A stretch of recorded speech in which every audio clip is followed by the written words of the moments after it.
Amén. ¿Recuerdan la palabra esta mañana? Amén. Una palabra preciosa, una palabra maravillosa en la que nos gozamos. Y yo sé que hay bendición. Los que estuvieron en el tema, que no se distrajeron por nada, yo sé que están en bendición.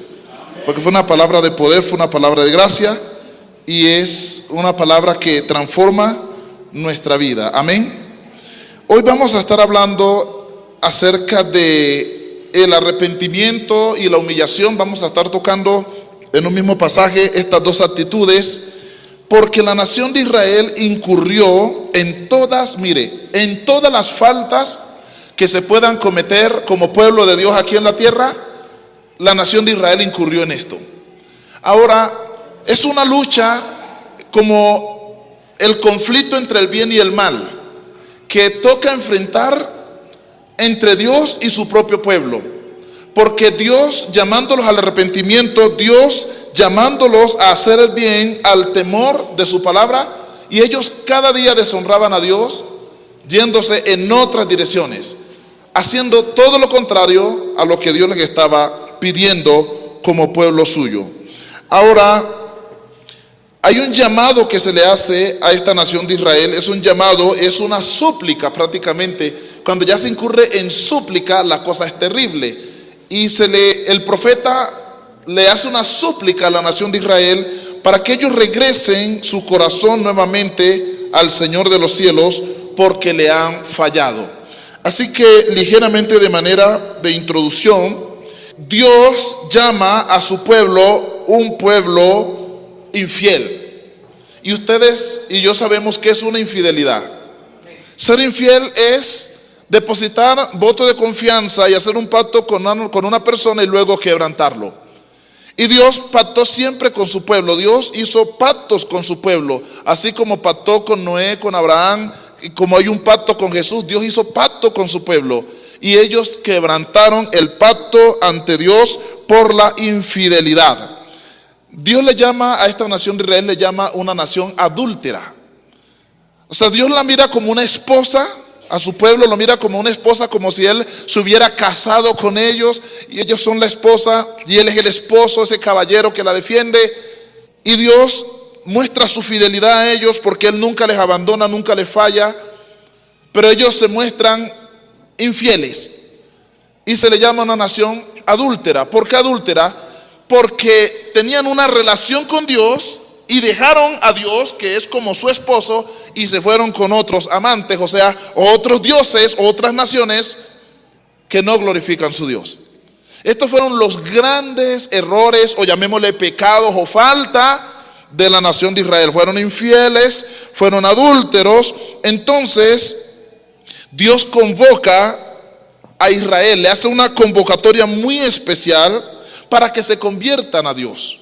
Él hace la convocatoria por medio del profeta Oseas. Él les hace un llamado, y de los otros profetas como Isaías, como Ezequiel. Dios siempre estuvo tratando con su pueblo, llamándolos para que ellos se conviertan, para que ellos lo reconozcan como el único Dios, para que corrijan su error, y no quisieron.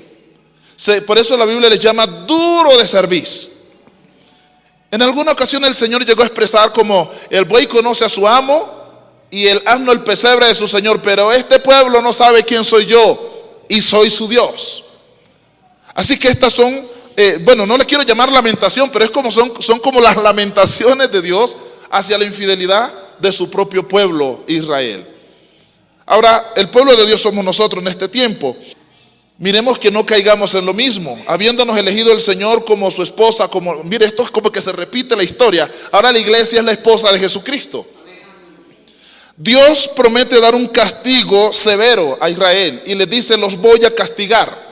Les voy a castigar por su pecado, por la infidelidad, su adulterio, porque no se arrepiente. Y a pesar de que Dios les amonesta por medio de los profetas, ellos no se arrepienten, antes se vuelven incrédulos y no proceden al arrepentimiento que Dios les está llamando. Pueblo duro de corazón. Quiero dejar claro, Israel es el pueblo de Dios, un pueblo amado, un pueblo que tiene promesas, un pueblo que Dios le prometió un Salvador, y es un pueblo que un día volverá otra vez al corazón de Dios. Pero tenemos que admitir que este no fue el mejor pueblo de entre los pueblos. Fue un pueblo difícil le enviaron al Cristo y lo crucificaron. Y antes de esto mataron a los profetas, y después de Cristo mataron a los apóstoles, y si es posible siguen matando, y no reconocer al Dios de los cielos. Este es el gran error de esta nación que Dios escogió para glorificarse en medio de ellos. Hace poco predicamos pacto de Dios con Salomón, y Dios hizo un pacto con Salomón. Estoy contento, me alegro de la casa, me alegro de todo lo que has hecho. Elegiré este lugar como mi casa, como un lugar donde yo voy a morar. Haré mi pacto contigo, lo estableceré, te bendeciré. He oído tus oraciones. Dios le dice, pero si en algún momento yo me enojo y comienzo a traer maldiciones, plagas, azotes sobre ustedes, les doy la clave para que puedan corregir esto. Y es que se humillen. Cuando me vean así como enojado, humíllense y las cosas se arreglarán. Pero él le advirtió, pero si no se humillan, si no es que se van con lo que él prohíbe, con los dioses ajenos, se van de infieles, se van de adúlteros con otros amantes, olvidándose de mi pacto, olvidándose de mí, dice, yo les castigaré, vendrá gran ruina, los echaré de mi presencia. Dios se los advirtió. Y ahora vemos cómo transcurre el tiempo. Llega el profeta Josea, y no solamente Israel incurre en desobediencia, sino también en una gran iniquidad, en una gran rebelión. Iniquidad porque se llenan de pecado, y la iniquidad sube a la presencia de Dios. Rebeliones que se van en contra de lo que Él ha establecido. Rebeldes se levantan contra la voluntad de Dios, contra lo establecido por Dios, y Dios no los quiere destruir. ¿Sabe cuál sigue siendo el llamado? Un llamado al arrepentimiento. Sumado a esto, porque este es un resumen, se volvieron idólatras. Ahora ya tenían ídolos, obras hechas de sus propias manos. Los adoraban, adoptaron ídolos de otras tribus, de otros pueblos, y adoptaron otros dioses, y los adoraban y se mezclaban y festejaban con ellos y se alegraban con ellos. Con esto están adulterando, están siendo infieles, están fallándole al Dios que los ha elegido como pueblo, al Dios que pactó con ellos. Se olvidaron del pacto, iglesia. Así que todo esto nos lleva a entender que la ira de Dios se va a desatar en algún momento contra este pueblo. Ahora Dios promete castigar la infidelidad de ellos, y Dios dice, les voy a castigar. Ustedes insisten en ser infieles, les voy a castigar. Viene azote sobre sus vidas, porque ella les había dicho, si se olvidan de mí, quebrantan el pacto, yo los echaré de mi presencia y les castigaré. ¿Y qué hicieron? Exactamente lo que Él les dijo que no hicieran. Ahora Dios promete un castigo severo para la nación de Israel. Así que hay una parte que quiero destacar. Cuando Dios habla a Efraín, en primera instancia Dios se compadece de su pueblo, y Dios le dice a Efraín, en medio del castigo que Él ha prometido, dice, Efraín, tienes que arrepentirse, tienen que reconocer que yo soy Dios.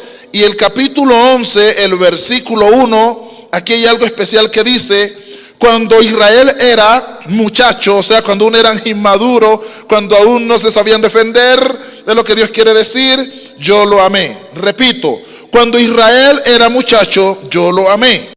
Y de Egipto llamé a mi hijo. Observe, cuanto más yo los llamaba, tanto más se alejaban de mí. Mire esa rebeldía. A los Baales sacrificaban. ¿Usted sabe quién era Baal? El Dios que quedó declarado que no era Dios, porque no pudo reclamar el sacrificio cuando Elías dijo, el que sea Dios que lo reclame. Baal no pudo reclamarlo. ¿Y sabe qué hizo la nación de Israel? En vez de desechar a los Baales y decir Baal no es Dios, porque hay uno el cual se reconoció como el Dios y a este debemos adorar, no hicieron lo contrario. Se olvidaron del Dios y continuaron con aquel que no es Dios y que no pudo reclamar el sacrificio. Baal, la burla de Elías. Y dice la Biblia, cuando Israel era muchacho, yo lo amé. ¿Qué hizo Dios con ellos? Amarlos. De Egipto llamé a mi hijo, cuanto más yo los llamaba, por lo tanto más se alejaban de mí. Eso es rebelión. A los Baales sacrificaban. ¿Qué sacrificaban? Pues las ofrendas que pertenecían a Dios y que deberían de dar al Dios de los cielos. ¿Se la daban a quién? A Baal, o sea, un Dios muerto. Y a los ídolos ofrecían sahumerio. En vez de ofrecer la adoración, la alabanza, la exaltación al Dios de los cielos, dice que a los ídolos. ¿Qué es un ídolo? Algo que hicieron ellos, obra, hechura de sus manos, y comienzan a adorarlo y a rendirle y a tributar a ellos, a darles adoración. Y dice, y a ellos ofrecían sahumerio. En estos tiempos, ustedes saben que también se ofrece sahumerio a los ídolos. Y la gente quema incienso y hace muchas cosas y perfuma y adoran y eso, ofreciendo estas cosas a los ídolos. Rinden su corazón a ellos, se inclinan ante ellos y adoran la obra de Dios, mas no adoran al Dios que es el que obra. Adoran la creación de Dios y no adoran al Creador. Y no quieren entender, al igual que Israel. Y la Biblia dice, yo con todo eso, versículo 3 del capítulo 11, enseñaba a andar al mismo Efraín, tomándole de los brazos, y no conoció que yo le cuidaba. O sea, estaban enceguecidos, estaban entenebrecidos, estaban envanecidos. Y Dios dice, a pesar de la infidelidad, a pesar de que no se arrepienten, a pesar de su adulterio, a pesar de la idolatría, a pesar de que me ignoran, yo no los he olvidado, yo les he amado, yo les he cuidado aún en su ignorancia. Y dice, le he tomado de los brazos, y aún así Efraín no conoció que yo soy el que le cuida, que yo soy el que le guarda, el que les defiende. Con cuerdas humanas, versículo 4, les atraje con cuerdas de amor. Mire, cuerdas humanas con cuerdas de amor, y fui para ellos como los que alzan el yugo de sobre su cerviz, y puse delante de ellos la comida. Tremendo, o sea, estaban cargados. Había una afrenta sobre ellos, maldición, juicio, muerte, azote, destrucción. Y a pesar de todo esto, dice Dios, yo fui para ellos como el que le quita el yugo al buey. El buey tiene un yugo. El buey que tiene el yugo está arando, está cargado, está sufriendo con ese yugo. Porque todo el tiempo tiene, eso significa carga, opresión, trabajo, algo duro. Mire, y cuando al buey se le quita el yugo, el pobrecito se sacude, se siente libre, siente libertad, siente que por fin es su vida. Bueno, entre tanto que no lo tiene, porque es libre. Dice el Señor, y yo fui para Israel, fui para Efraín como el que quita el yugo. O sea, yo quité el yugo, se lo levanté, los hice libre, y aún así, dice la Biblia, y puse delante de ellos la comida. O sea, los sustenté, los alimenté, les di vida, y aún así se olvidaron de mí. Ahora Dios toma una decisión. El versículo 14, Dios dice, como esto es lo que ustedes han decidido, y como ustedes eligieron olvidarse de mí, como no me quieren tener en cuenta, ahora yo me olvidaré de ustedes. Como ustedes se han olvidado del pacto y lo han quebrantado, se volvieron infieles, adúlteros, idólatras, no se arrepienten, quebrantan la ley, son transgresores, son inicuos. Observe, la iniquidad la cometemos nosotros, pero ¿sabe ella dónde se queda? En la presencia de Dios. Y lo que no sabe Israel es que toda esta iniquidad, todo este pecado que se está cometiendo está subiendo directo a la presencia de Dios. Y Dios está, como dice él, atrayéndolos con cuerdas humanas, con cuerdas de amor, cuidándoles, guardándoles, dice, tomándole de las manos, enseñándoles a caminar para que corrijan su error, les pone profeta, y aún así endurecieron su corazón. A veces pensamos que cuando Dios es bueno, a pesar de lo malos que somos, es porque nos los merecemos y no hay razón para ser castigados. Pero el Nuevo Testamento es muy claro. El Nuevo Testamento dice, no ignoréis. Eso es para aquellos que son bendecidos aunque vivan mal y vivan en iniquidad, en transgresión, en pecado. Dice, no ignoréis que la benignidad de Dios te guía al arrepentimiento. Si andas mal, si haces las cosas mal, si estás fallando y estás quebrantando el pacto y aún Dios te bendice, no es porque te lo merezcas. Lo que pasa es que Dios está siendo bueno contigo, mostrándote una salida, diciéndote, a pesar de tu extravío, a pesar de tu pecado, de tu rebelión, yo te bendigo para que crees conciencia y te arrepientas. Así que la benignidad no es un premio para seguir haciendo lo malo. La benignidad es un incentivo para que nosotros nos arrepintamos y sepamos que Dios es bueno. Y esto hizo con Israel, con Efraín. Y no conoció, dice la Biblia, que Dios lo cuidaba, ni con cuerdas de amor, ni con cuerdas humanas, ni que lo llevaba de la mano. Antes a los Baales sacrificaban y a los ídolos estaban allí adorando y haciendo cosas con ellos. Finalmente Dios dice, hasta aquí llegamos. Eso eligieron, eso quieren, quebrantaron el pacto. Ahora viene el azote, viene la plaga, viene la langosta a comer sus cultivos, viene la sequía, ahora viene la destrucción. Y sabe una cosa, el profeta Oseas se levanta en un clamor, capítulo 14, en un clamor que dice: vuelve, oh Israel, a Jehová tu Dios, porque por tu pecado has caído. Tremendo. Ahora vuelve y hace un llamado. Hace un llamado de reflexión y de arrepentimiento, y un llamado de humillación a la vez. Ustedes se están lamentando, dice el profeta. Ustedes están caídos, están sufriendo, están sin vida, están opacos. Como dice la Biblia, como dice el rey David, su verdor se convirtió en sequedad, ya no tenían nada de verdor. Están sufriendo, están en azote, viven en miseria, y ellos no saben cuál es la solución, y ya Dios se las había revelado. Y Dios ya les había advertido: les voy a castigar, arrepiéntanse, dejen la infidelidad, no sigan adulterando, yo soy su esposo, yo soy el elegido, ustedes son mi pueblo, conmigo es que deben estar. Y aún así se iban con otros dioses. ¿Con cuál? Con Baal. Y ellos felices con Baal. ¿Qué dice que hacían con Baal?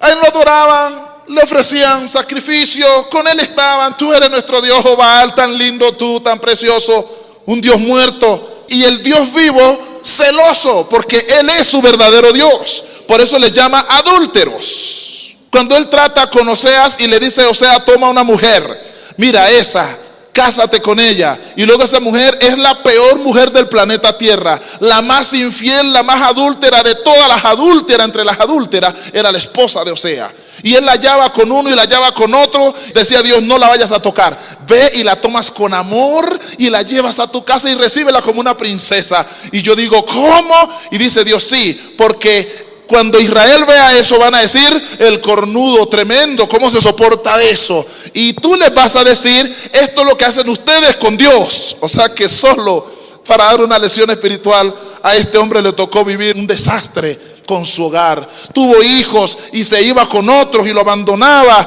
Finalmente la vendieron y él le tocó ir y recuperarla, pagar por ella y volverla y ponerla en la casa, en un pedestal, en una burbuja, y decirle: mi amor, te amo, no importa, olvido tus errores, seamos felices. Y volvía y se le iba y volvía y le fallaba con otros porque era adúltera. Y él tenía que agachar la cabeza. No sé si lo hacía con sinceridad, pero tenía que agachar la cabeza y decirle: oye, amor, tranquila, te pillé con otro, eres infiel, pero vuelve a la casa, princesa. Y le colocaba de todo. Y la gente dice: esto es una locura. Y dice: o sea, claro que es una locura. Y eso es lo que hacen ustedes con Jehová, Dios de Israel. Tremendo, tremenda vida de Oseas. La historia cuenta que le decían el cornudo, cuernudo, algo así. De ahí vienen los halagios de hoy día, los modernos, pero no los voy a decir, ustedes ya lo saben. Así que ahora viene Oseas, mire el clamor. Mire a estos infieles: vuelve, oh Israel, a Jehová tu Dios, porque por tu pecado has caído. Entonces el pecado que cometieron ante Dios, la iniquidad, todo esto fue una afrenta, y ahora la ira de Dios está sobre ellos. Apartó su rostro de ellos, retiró su bendición y su protección. Tienen otro y no soy yo, pues que Él les sustente. Baal no puede librar, Baal no puede salvar, Baal no puede reclamar, ni siquiera recibe el sacrificio que le dan.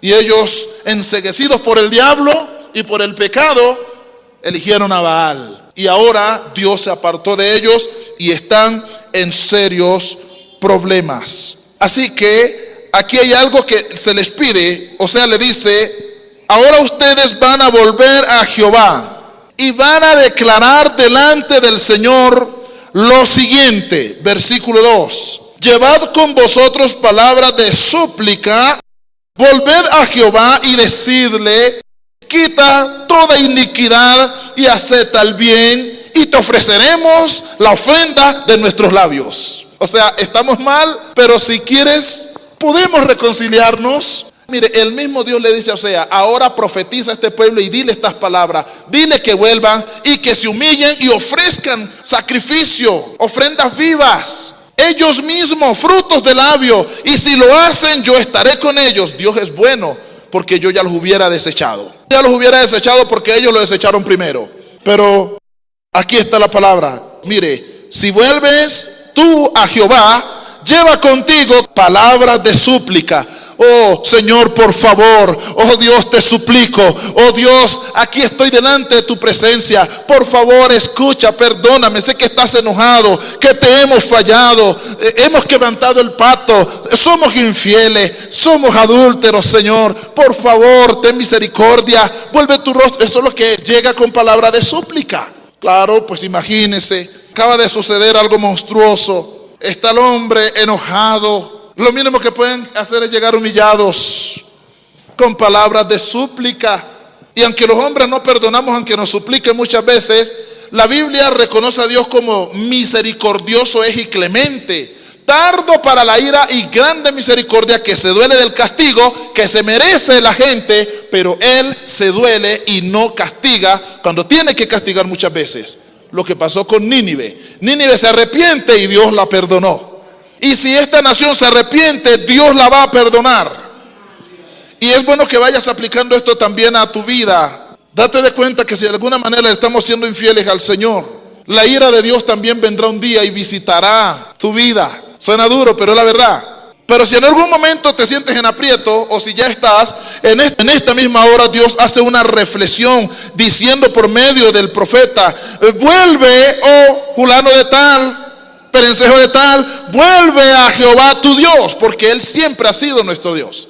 Que nos hemos apartado y que nos volvimos idólatras porque fue el camino que mostraron nuestros padres. Que hemos fallado, que nos enfriamos, que ponemos como prioridad otras cosas antes que Dios, lo hacemos. Mas sin embargo, hoy es una oportunidad para reflexionar, y aquí hay un llamado para que volvamos una vez más al Señor. Pedro se alejó como ellos, lo negó, se apartó, pero como si una voz le dijera otra vez: Pedro, vuelve al Señor tu Dios. De alguna manera Pedro se arrepintió, el Señor lo restauró, lo perdonó, y Pedro vivió y vive por la eternidad. Tú y yo no somos la excepción. Podemos reconocer nuestro pecado, nuestro extravío, nuestra falta, volver a nuestro Dios, el único Dios, de donde nunca debimos de habernos ido. Y si llegamos con súplica, si invocamos su nombre y le decimos, dice el profeta: quita toda iniquidad y acepta el bien, y te ofreceremos la ofrenda de nuestros labios. No nos librará el asirio. Tienen que hacer esto, observe: no montaremos en caballo, ni nunca más diremos a las obras de nuestras manos: Dios es nuestro, porque en ti el huérfano alcanzará misericordia. Tienen que hacerlo. Todo esto fue lo que ellos quebrantaron. Se olvidaron de Dios. Amén. Ahora tienen que humillarse, porque si ellos no se humillan, serán destruidos. Vuelvan a Dios. Pero aquí hay un clamor: quita la iniquidad. ¿Por qué quítala? Porque la iniquidad ahora está delante de la presencia del Señor.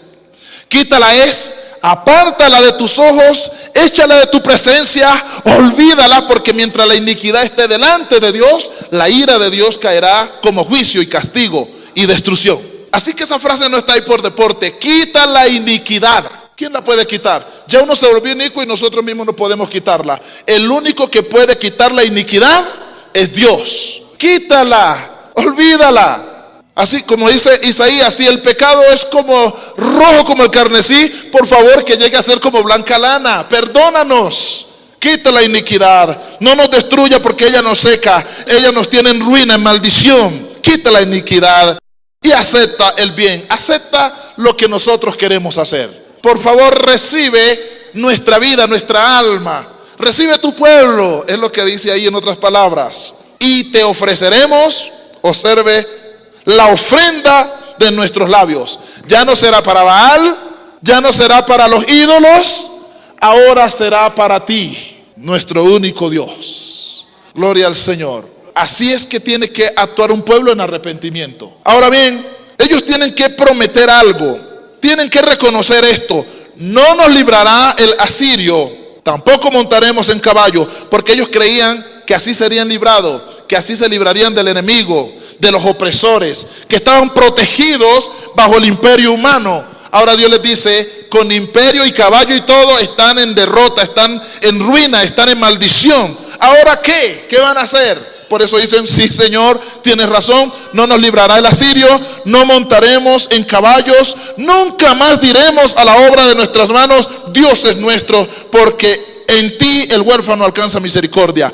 Ya no volveremos a decir a esos muñecos que hemos creado, a esas estatuas, la que sea, no importa el material, bronce, cobre, hierro, mármol, como sea, madera, jamás le volveremos a decir, tú eres mi Dios. Qué ignorantes, porque ellos mismos están diciendo, no diremos a la obra de nuestras manos, pero ¿cómo pueden llamar Dios a la obra de sus manos? Más dioses eran ellos que crearon esas obras, que esa obra llegara a ser dioses de ellos, y se rebajaban a su propia creación. Ahora, no quiero mostrar la doctrina de que somos dioses, no es eso lo que quiero mostrarles, sino desde el punto de vista de que si hay alguien que merece honra, pues la merecen ellos que crearon eso y no lo que fue creado. Y ellos llamaban su creación dioses nuestro. Eres tú, muñeco, eres tú, pedazo de palo, ¿sí me entiende? O pedazo de piedra o de mármol o de hierro, porque hoy usted va al mercado y encuentra ídolos de hierro, de bronce, de cobre, de madera, de costal, de todo, de cemento, de todo. Encuentra los ídolos de mármol. Pero ok, aquí lo que importa es que ellos reflexionen y sepan que estos dioses no pueden salvar. Que estos dioses abren la puerta del infierno, la puerta de la plaga, la puerta de la langosta, cierra el cielo y trae sequedad y mortandad, desolación. Eso es lo que trae la idolatría, el pecado, el confiar en el poder humano, creyendo que pueden librar, cuando el único que puede librar es Dios. El Señor declaró, fuera de mí yo soy Jehová tu Dios y fuera de mí no hay quien salve. O sea, no sean ignorantes, no cometan el error de olvidarme. Fuera de mí no hay quien salve. No hay quien salve. Ahora, aquí ya están las promesas de Dios y me parecen muy preciosas.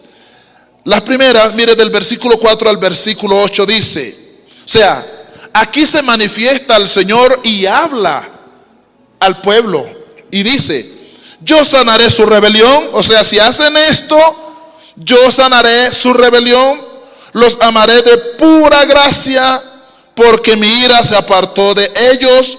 Yo seré a Israel como el rocío, dice, él florecerá como el lirio y extenderá sus raíces como el Líbano. Se extenderán sus ramas y será su gloria como la del olivo, y perfumará como el Líbano. Volverán y se sentarán bajo su sombra, serán vivificados como trigo y florecerán como la vid. Su olor será como de vino del Líbano. Efraín dirá, observe, ¿qué más tendré ya con los ídolos?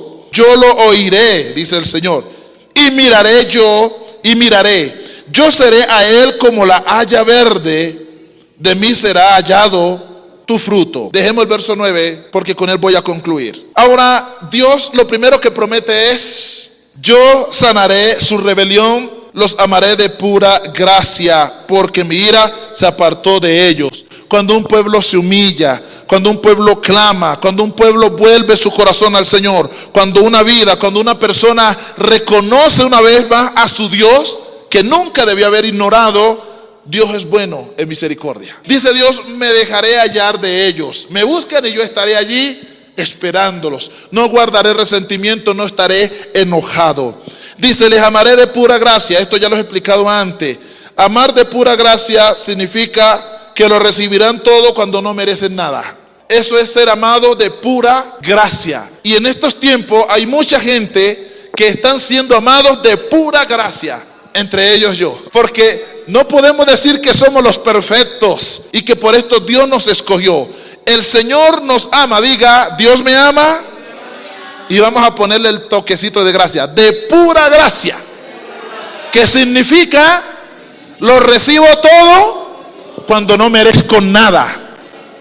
Dejemos el orgullo y digámoslo con amor y con gozo para que seamos libres. Dios dice: los amaré de pura gracia. Y yo digo: wow. O sea que aún el problema no está resuelto, pero Él decide hacer algo, para poder bendecirlos. Todavía no se resuelve, pero los amaré de pura gracia. No se lo merecen. Se merecen es el castigo, la destrucción, la desolación, pero los voy a amar de pura gracia. Amén. Y dice Dios: y se desatará a partir del momento la bendición, florecerán, serán prosperados, perfumarán, prosperarán, serán admirados, todo el mundo los observará y se gozará. Ya no se preguntarán ¿dónde está Jehová su Dios? Sino es que ellos mismos reflexionarán y dirán: oiga, después de toda esta bondad, ¿qué tenemos nosotros que ver con ídolos? Ellos no salvan, ellos no ayudan, ellos no resuelven. No, ya no más con los ídolos, ya no más con la obra de nuestras manos, dice Dios. Y yo oiré eso y los bendeciré. Y los bendeciré. Pero da tristeza que para que este momento se haga realidad, tuvo que llegar un clamor: vuelve, oh Israel, a Jehová tu Dios, porque por tu pecado has caído. ¿A cuántas personas en este tiempo toca hacer lo mismo con ellos? En vez de ellos reflexionar y saber que son humanos y que hay un Dios y han fallado, toca ir a suplicarle: por favor amigo, por favor vecina, por favor varón, por favor mujer, vuelve al Señor para que salgas de la ruina, para que salgas de la maldición, para que salgas del azote. Vuelve al Señor, abandona ese ídolo, abandona a Baal. ¿Sí me entiende? ¿Cuál es el Baal que aún guardas en tu vida, que reemplaza a Dios? ¿Dónde están esas estatuas o imágenes que crean los hombres? Mira, a veces hay personas que han llegado al evangelio y están caminando allí entre el pueblo de Dios y llevan años y todavía tienen su Baal guardado y la obra de sus manos, obras hechas por mano de hombre, las reservan guardadas todavía, no sé para qué, pero no las desechan. Y atreven a decir: no, yo tengo a Manares y a Faquimalú de Moscá en mi casa, pero yo no la adoro. También tengo la Virgen de la Orquesta, pero yo tampoco la adoro. ¿Sí me entiende? Tengo al Cristo negro, que lo conseguí hace poco, pero yo no lo adoro. Ay, amados hermanos, uno no tiene que adorar en palabras, uno adora desde el corazón. No seamos como Efraín, insensato, ignorante, que Dios te está bendiciendo, te está ayudando, te está levantando, te ha guardado de la muerte, nos ha sanado de la enfermedad, ha bendecido nuestra vida, bendice nuestra familia, bendice la salud, nos toma de la mano. Que no tenga que decir: y con todo eso, aún así, nunca supo que yo lo cuidaba. Que no tenga que decir eso de nosotros. Sería muy triste. Amén. Así que hago un llamado en esta hora. Dios nos llama a reflexionar. Si voluntariamente aún somos duros de servir, pues en esta misma hora, aquí hay una palabra que dice: vuelve a Jehová tu Dios, para que se resuelvan tus problemas. Vuelve a Jehová tu Dios para que sea quitada la iniquidad que está a punto de que un juicio se desate en destrucción. Vuelve a Jehová tu Dios, el que te ha guiado, el que te ha sustentado. Dice: puse delante de él la comida, fui como el que quita el yugo. Vuelve a ese Dios bueno y misericordioso. Hay personas que han ido perdiendo la confianza, que cada día con su comportamiento y sus hechos parecen mostrar que como que sí hay un Dios en los cielos, pero mi relación es con otro. Hoy hay un llamado a reflexionar. Vuelve al Señor tu Dios. Vuelve a aquel que murió en la cruz, al que dijo: Padre, perdónalos porque no saben lo que hacen. Vuelve a aquel que derramó su sangre y Él os dio vida a vosotros cuando aún estábamos muertos en delitos y pecados. Vuelve al autor de la salvación. Amén. De todos modos, el versículo 9 dice: ¿quién es sabio para que entienda esto? ¿Dónde están los sabios? Ay, Dios mío, ¿quién es sabio para que entienda esto? Mire, Dios hace una pregunta. Esto es importante. Ya viene el juicio, ya hay azote y maldición. Ahora hay un rayo de luz, hay una puerta abierta que Dios la ha abierto de pura gracia. Ahora hay bendición, Dios ha vuelto a abrir los cielos. Pero Él dice: ¿pero dónde están los sabios? ¿Dónde está ese hombre sabio, esa mujer sabia? ¿Dónde está ese hombre entendido, esa mujer entendida? ¿Dónde está ese siervo que oye, que lee y entiende, como dice la palabra? Y si no lee, ¿dónde está el que oye y entiende? ¿Dónde están? ¿Sabe por qué pregunta esto? Porque aquí se define todo. O lo toman y son prosperados, o lo dejan y son destruidos. Esta es la regla. Por eso dice: ¿quién es sabio para que entienda esto? Digan amén, por favor. Me toca como seas. Vuelve. Digan amén. ¿Quién es sabio para que entienda esto? Y prudente para que lo sepa. El hombre prudente sabe que hay un juicio, que hay una destrucción, que hay un castigo. Sabe que el pecado es pecado y que un día será castigado. El hombre prudente ve el mal y se aparta de él. El hombre prudente ve la oportunidad y la salida y la aprovecha. El hombre prudente construye a tiempo con Dios, ya que Él nos ama de pura gracia. Por gracia soy salvo, dice la Biblia. El prudente dice: aprovecho esta oportunidad. ¿Dónde está el sabio? ¿Dónde está el entendido? ¿Dónde está el prudente? Para que entienda esto, para que lo tome y se salve y alcance el perdón. ¿Dónde están esos? Dice el Señor. Es una pregunta, pero tú eres el que decides. Amén. Y al lado de esto dice: porque los caminos de Jehová son rectos. ¿Cómo son? Dios no es torcido, ni su camino es torcido, y los que caminan con Él no pueden ser torcidos. Uno solo dijo amén, o sea que hay muchos torcidos aquí. Repito, Dios no es torcido, ni sus caminos son torcidos, y los que andan en Él no pueden ser torcidos. Ahí sí, gloria al Señor. Dice la Biblia, vuelvo y lo leo textualmente: porque los caminos de Jehová son rectos, y los justos andarán por ellos. ¿Dónde están los justos? Mas los rebeldes caerán en ellos. Los rebeldes, los duros de corazón, los insensatos, los simples, esos que ignoran a Dios, que viven cómodamente y no quieren despertar. A esos que ya Dios les ha llamado, les manda profeta, les manda pastor, les manda de todo. Les mandó por ahí un hombre que se llamaba Robinson Ruiz García. A ellos, si no obedecen, si no se arrepienten, si no reflexionan por mi palabra, uy, se oye bonito. Si no se arrepienten por mi predicación. Así se volvió orgulloso el pastor. No, Pablo lo decía: mi predicación, nuestra predicación no fue en vano entre vosotros. Espero que entre ustedes tampoco lo sea. Si no se arrepienten a la voz del profeta, del que habla, o del pastor, o del evangelista, o del apóstol, o del misionero, si no se arrepiente, dice la Biblia, que los insensatos, los rebeldes, caerán en su rebeldía y en los juicios de Dios. Caerán en ellos. Pónganse de pie. Yo les voy a hacer unas preguntas y ustedes las van a contestar. Si usted se identifica con esto que hemos predicado, usted dice amén, y si no, se queda callado. Amén. Quiero preguntar como primero: ¿dónde están los que se presentan y vuelven su corazón a Dios? Aquí están reunidos. Segunda pregunta: ¿dónde están los que reconocen su pecado y se apartan para alcanzar misericordia delante de Dios? ¿Dónde están los que han abrazado la sabiduría para volver a la presencia de Dios? ¿Dónde están los que han abandonado los ídolos, los que lo están abandonando y los que lo van a abandonar? O sea que ninguno se queda por fuera. ¿Dónde están los que se humillan y se presentan delante de Dios como ofrenda y sacrificio vivo en olor fragante para su gloria? Aquí hay una pregunta más: ¿en dónde están los que serán prosperados por la palabra y por la misericordia del Señor? Yo también digo amén. Última pregunta: ¿en dónde están los sabios y entendidos y prudentes que abrazan la sabiduría para ser transformados? Los que aceptan la palabra. Denle un aplauso al Señor.